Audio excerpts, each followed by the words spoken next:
Viss šī eiro-latu konvertācija tiešām jauc galvu. Kā lai fiksi aprēķina, cik ir latos un cik ir eiro? Protams, noderēs aplikācija. Ļoti populāra aplikācija, kuru pēdējā laikā es pieķeru sev visai bieži lietojam, un kas tagad būs aktuāli tuvākos 3-4 mēnešus, ir eiro kalkulators, kas ir izveidots ļoti dizainiski glīts, kur var ļoti ērtā un ļoti vienkāršā veidā vienkārši ievadīt summu latos vai eiro un uzreiz ieraudzīt summu otrā valūtā. Aplikācija eiro kalkulators ir izveidota ļoti vienkāršā formā, kur jūs ievadat vajadzīgos latus, piemēram, 23 lati ir 32 eiro, vai arī otrā ierakstot, piemēram, 58 eiro, jūs uzreiz redzat, cik ir lati. Ļoti vienkārši uzskatām un ļoti ērti.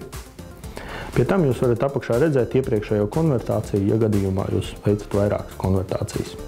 Savukārt tiem, kas lieto Apple ierīces, jau 2011. gadā ir iznākusi aplikācija Lati pret eiro.